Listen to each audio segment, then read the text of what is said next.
오늘 본문이 창세기인데 여러분 창세기가 몇 장입니까? 모두 50장.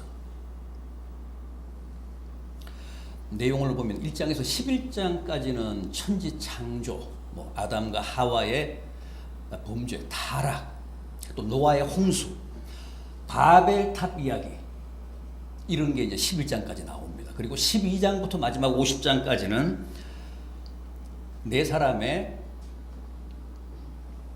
족장 얘기입니다. 누구죠?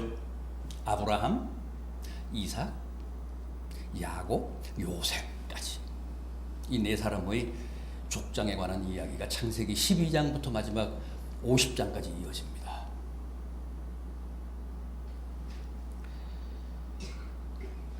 이 중에서 가장 오래 산 사람이 누구죠?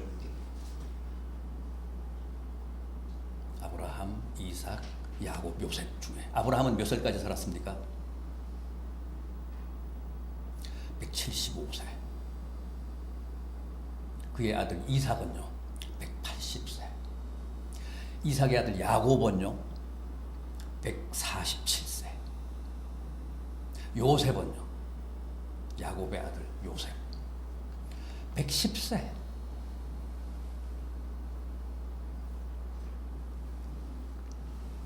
이삭이 가장 오래 살았습니다. 180세까지 살았으니까. 그런데 이 네 사람을 소개하는 창세기의 지면 하례를 보면 뜻밖입니다. 아브라함에게 가장 많이 배정을 합니다.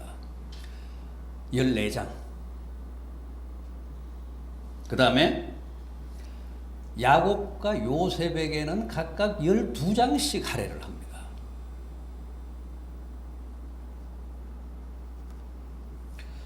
그렇다면 가장 오래 산 이삭에게는요? 이삭에게는 몇 장이 배분됩니까? 달랑 한 장. 오늘 26장. 이유가 뭘까요? 왜 이렇게 가장 오래 산 사람의 생애를 단 한 장으로 처리했을까요? 인물의 비중이나 존재감이 다른 족장들에 비해 떨어지기 때문이 아니라 그의 생애가 그만큼 평범했기 때문입니다. 사건, 사고가 상대적으로 적었기 때문입니다.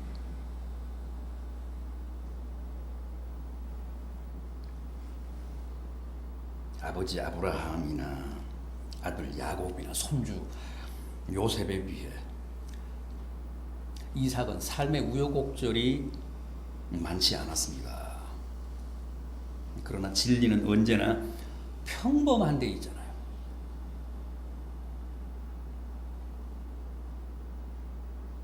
이삭은 삶은 비록 기복이 없었지만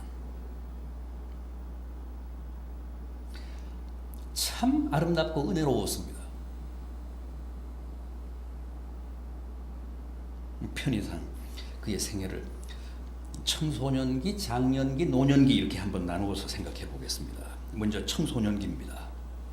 이 창세기 22장에 보면 우리가 잘 아는 아브라함의 살인적인 시험 얘기가 나옵니다. 어느 날 하나님이 아브라함에게 네 아들 이삭을 내게 번제로 바치라 그러십니다. 백세에 얻은 금쪽 같은 독자 이삭을 잡아서 불에 몽땅 태워 바치라는 겁니다. 그게 번제잖아요.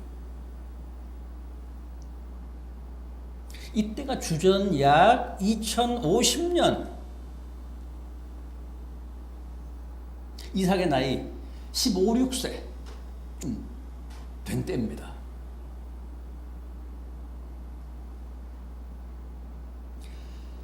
여러분들은 성경에 나오는 이런 얘기를 대하면 어떤 생각이 드십니까?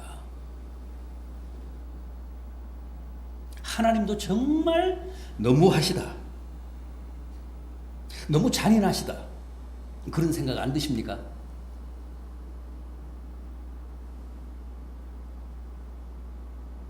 저는 한때 그런 생각이 너무 많이 들어서 시험에 든 때가 있습니다. 정말 시험에 들었었습니다. 이건 말도 안 된다. 그런데 정작 당사자인 아브라함은 그렇지 않았습니다. 아무런 저항도 아무런 불평도 없이 그냥 묵묵히 그 말도 안 되는 하나님의 명령을 순종했습니다. 새벽에 일찍 일어나서 나귀에 안장을 지우고 아들 이삭과 두 종을 데리고 하나님이 지시하신 모리아 산을 향해 출발했습니다.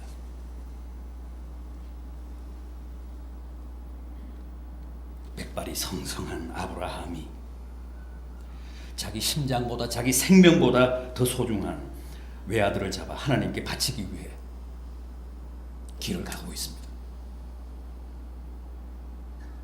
저는 이 대목에서 항상 그런 생각을 했습니다. 아브라함도 과연 사람일까? 사람이 아닌 건 아닐까?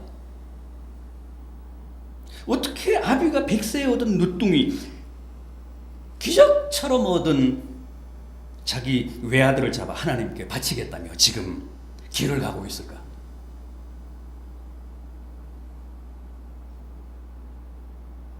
사흘길을 걸어 드디어 하나님이 지시하신 모리아 산까지 왔습니다. 나귀와 두 종은 산 아래 머물게 하고 아브라함과 이삭 두 부자만 산을 오릅니다. 아브라함은 불과 칼을 들었고 아들 이삭은 자기를 불태울 나무를 졌습니다.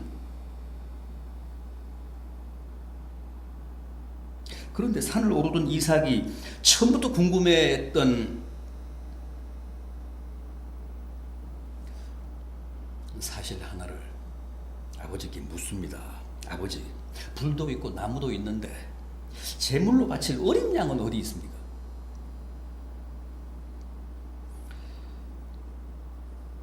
순간 아브라함이 얼마나 놀랐을까요? 얼마나 당황하며 기가 막혔을까요? 그럼에도 뭐라고 대답했습니까?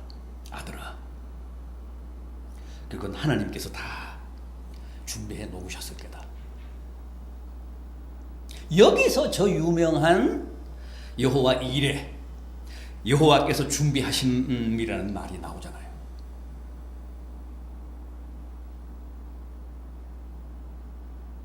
성경에는 그런 얘기가 없습니다만은 마지막 순간에는 아브라함이 아들 이삭에게 자초지종을 다 얘기했을 겁니다. 하나님이 너를 번제로 바치라고 명하셨노라고.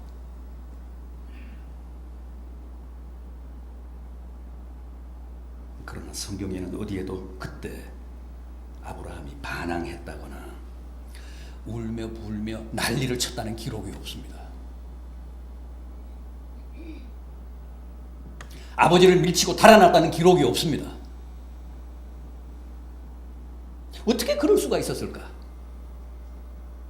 아비가 멀쩡한 자기 아들을 잡아서 번제로 하나님께 바치겠다는데도 다 큰 10대 아들이 어떻게 아무런 저항도 없이 순순히 그걸 받아들였을까? 여러분들은 믿어지십니까? 그 사실이?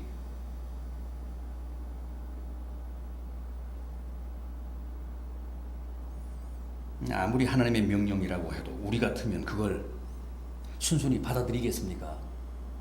순순히 죽어주겠습니까?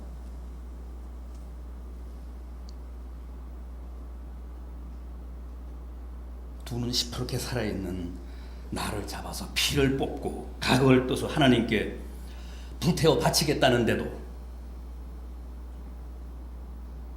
아버지의 뜻을 순순히 따를 수 있겠습니까? 그런데 이삭은 그렇게 했다는 거예요.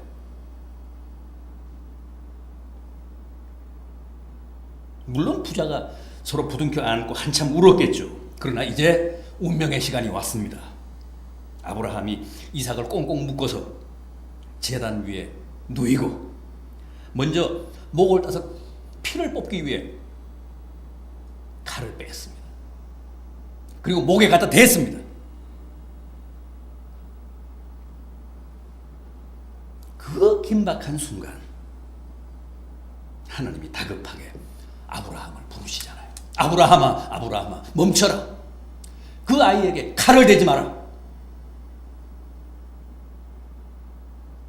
네가 네 독자라도 내게 아끼지 아니하였으니 이제야 네가 나를 참으로 경외하는 줄 알겠노라.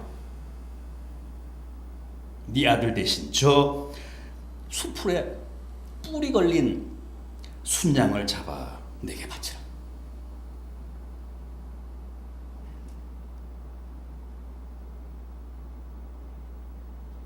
흔히 우리는 이 극적인 사건을 통해 아브라함의 믿음만을 평가합니다. 그러나 이삭도 너무너무 대단하잖아요.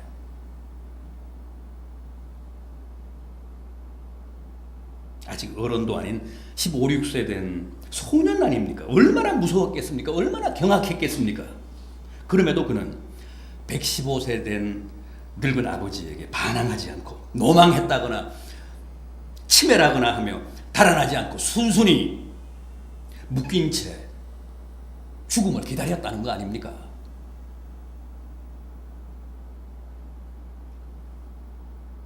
얼마나 불가사의합니까? 얼마나 순종의 극치입니까?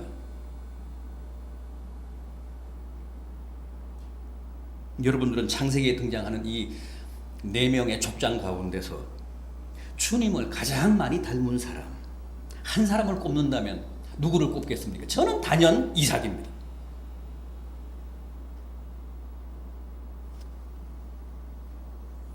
이삭이야말로 가장 확실한 주님의 모형입니다. 보십시오. 주님도 이삭처럼 자신이 못 박힐 나무를 지시고 골고다에 오르사 이삭처럼 나의 원대로 마옵시고 아버지의 원대로 하옵소서 하시며 희생양으로 번제물로 십자가에 높이 달리셔서 물과 피를 다 쏟으셨잖아요.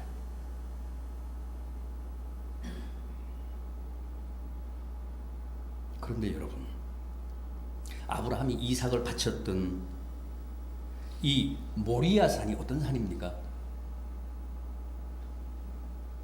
역대하 3장 1절입니다. 솔로몬이 예루살렘 모리아 산에 여호와의 성전 건축을 시작하니라.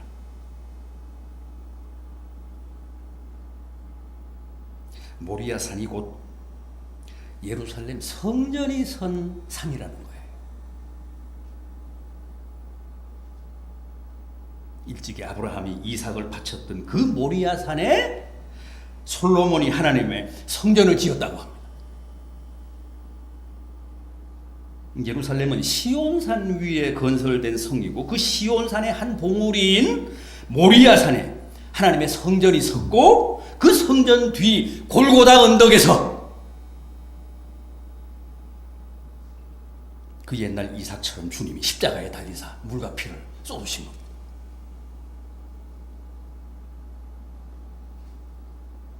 어디 그뿐입니까? 이삭은 아버지와 함께 집에서 사흘길을 걸어 그 모리아 산까지 가서 마지막 순간 극적으로 되살아났습니다. 그래서 신약 성경 히브리서 11장 19절은 이렇게 말합니다. 그를 죽은 자 가운데서 도로 받은 것이니라. 아브라함이 자기 아들을 죽은 자 가운데서 도로 받았다고 합니다. 그런데 이삭만이 아니라 주님도 사흘 만에 죽음 가운데서 도로 부활하시지 않았습니까? 얼마나 닮았습니까? 이삭은 주님의 예표입니다. 주님의 구약적인 모형입니다.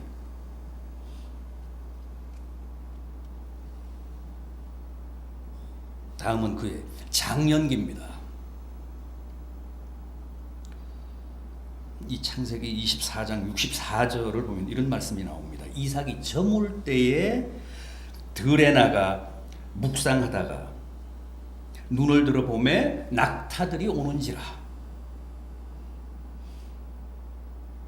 여러분, 이삭은 야곱처럼, 자기 아들 야곱처럼 밤새워 하나님과 처절하게 씨름한 적은 없지만 언제나 하나님의 은혜를 깊이 묵상하며 사색하며 기도하며 살았던 참으로 경건한 사람이었습니다.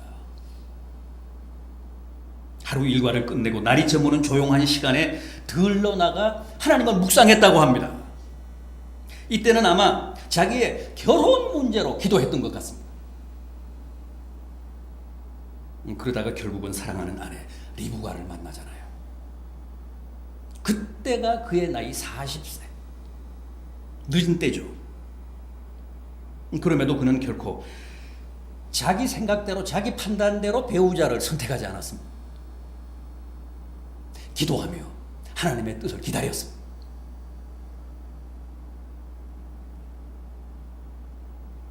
그래서 마침내 하나님께서 맺어주신 현숙하고 조신한 아내 리브가를 만난 겁니다. 이삭은 이렇게 기도하며 늘 하나님의 뜻을 기다린 사람이었습니다. 이 창세기 25장 21절입니다. 이삭이 그의 아내가 잉태하지 못함으로 그를 위하여 여호와께 간구하며 여호와께서 그 간구를 들으셨으므로 그 아내 리브가가 잉태하였더니 이때는 이삭의 나이 60세 된 때였습니다. 40세에 리브가와 결혼했는데 60세가 되도록 자식이 없었습니다. 20년간 자식 없이 살았습니다. 이때 그의 이복형인 이스마엘은 이미 아들이 12이나 됐습니다. 딸까지 합치면 20명은 됐을 거예요, 자식이.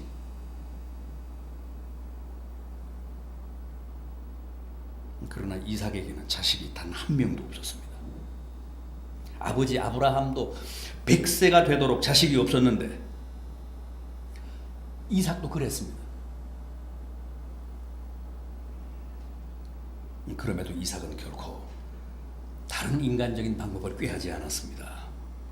아버지 아브라함은 결혼한 후에 20년은커녕 10년도 채 못 참고 자식을 얻겠다며 여종 하갈을 첩으로 맞잖아요. 그래서 이스마엘을 낳고 그것 때문에 얼마나 피눈물을 많이 흘렸습니까?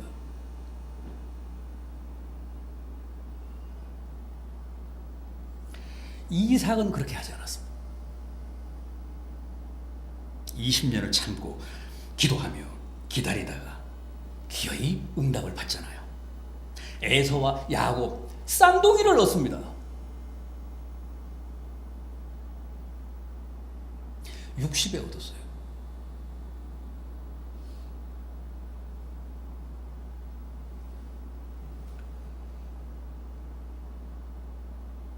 이렇듯 절대 자기 생각, 자기 판단대로 하지 않고 끝까지 기도하며 하나님의 처분만을 기다린 게 바로 이삭의 믿음이고 이삭의 삶이었습니다. 여러분, 우리에게도 반드시 저물 때 들에 나가 기도한 이삭처럼 자신만의 호젓한 기도의 들판, 기도의 골방, 기도의 처소가 있어야 합니다. 말로만 믿지 마시고 그저 건성으로, 타성으로, 형식으로, 문의로만 믿지 마시고 주님을 깊이 묵상하는 기도로 믿으십시오.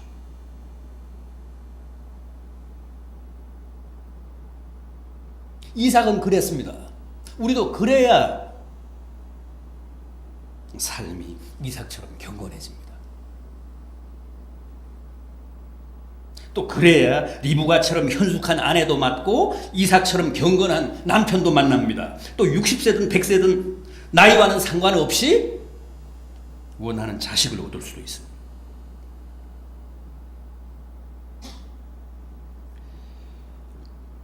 우리가 이삭에게 배워야 할 많은 것 중에는 이렇게 기도하고 늘 주님의 은혜를 묵상하는 삶이 있었다는 사실을 꼭 기억해야 합니다.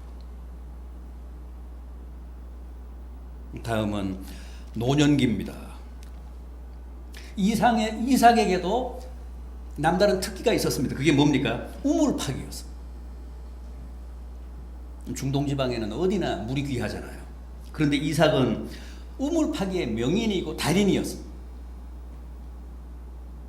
남들은 일생에 한 번도 파기 어려운 우물인데 이삭은 무려 7번이나 옮겨 다니며 팠습니다. 그런데 중요한 것은 어디든 이삭이 위치를 선정하고 파면 영락없이 그곳에서 생수가 솟았습니다. 터졌습니다.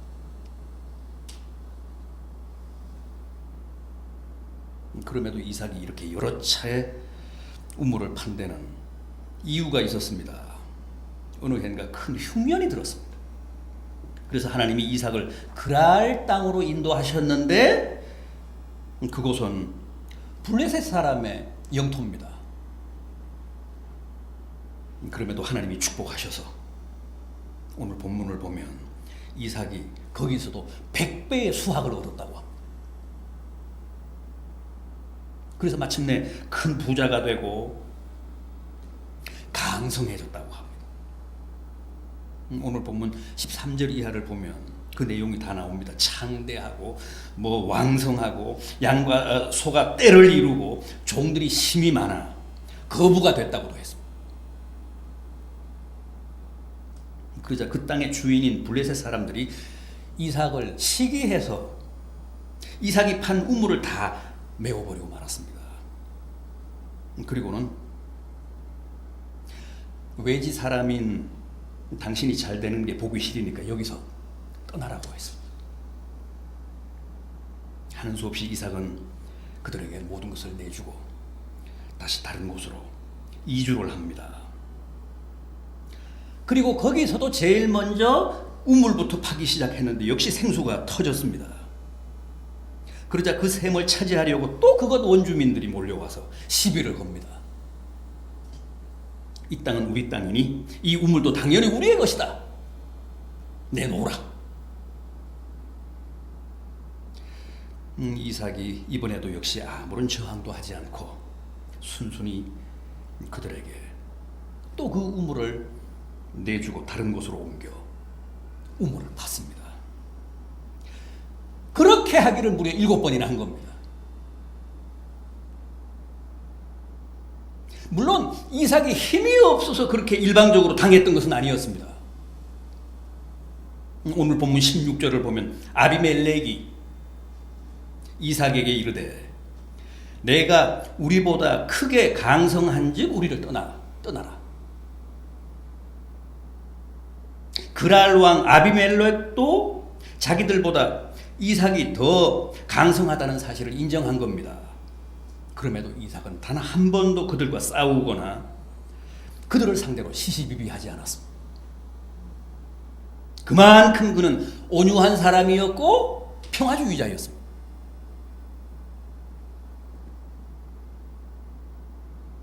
그래서 하나님이 그를 많이 축복하셨습니다.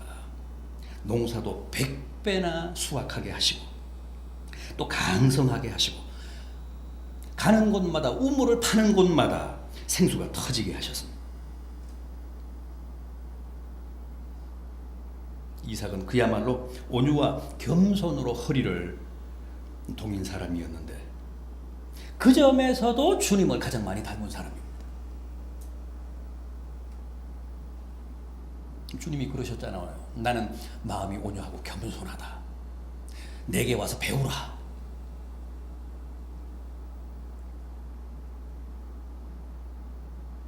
결국 이삭의 그런 온유한 품성에 아비멜렉 왕도 탐복을 금치 못하며 무릎을 꿇습니다.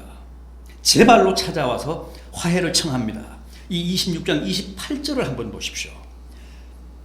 26장 28절을 한번 보십시오. 그들이 이르되 여호와께서 너와 함께 계심을 우리가 분명히 보았으므로 우리의 사이 곧 우리와 너 사이에 맹세하여 너와 계약을 맺으리라. 평화 조약을 맺자. 그래서 서로 잘 지내자. 그렇게 제안을 해왔습니다. 이삭이 뭐라고 했습니까? 30절 31절을 보십시오. 이삭이 그들을 위하여 잔치를 베풀매 그들이 먹고 마시고 아침에 일찍이 일어나 서로 맹세한 후에 조약을 맺은 후에 이삭이 그들을 보내매 그들이 평안히 갔더라.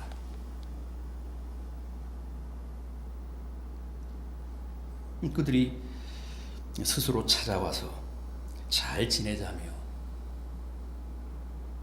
평화협정을 맺고 간 겁니다. 이렇게 이삭은 악을 선으로 이긴 사람입니다. 언제나 악을 악으로 갚지 않고 끝까지 선으로 갚았습니다. 그런데 본문 22절을 다시 한번 보십시오.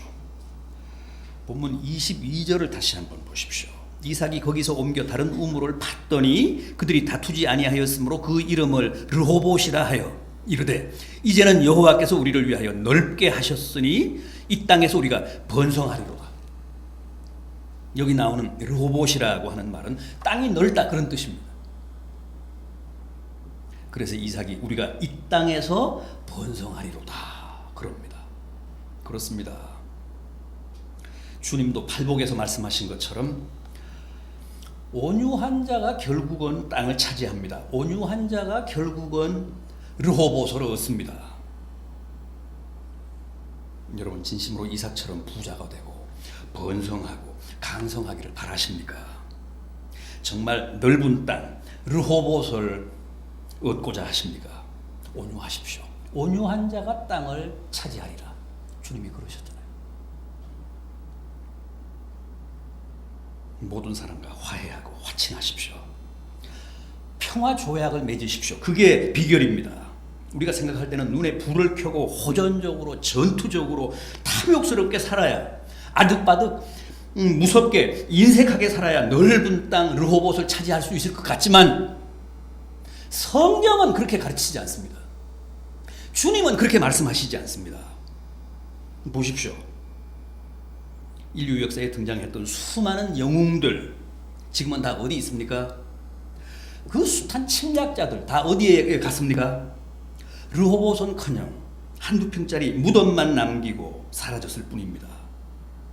그러나 온유하셨던 주님을 보십시오.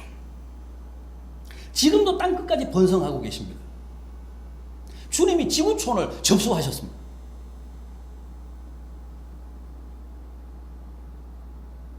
이삭도 온유하고 평화를 사랑했기 때문에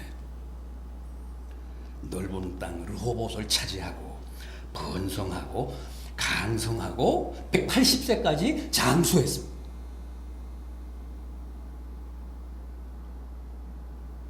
어떻습니까? 이삭의 삶이 그야말로 아름답고 풍성하지 않습니까? 부디 여러분의 생애도 여러분의 삶도 이삭처럼 이렇게 복되고 강건하고 풍성하기를 진심으로 기원합니다. 기도하시겠습니다.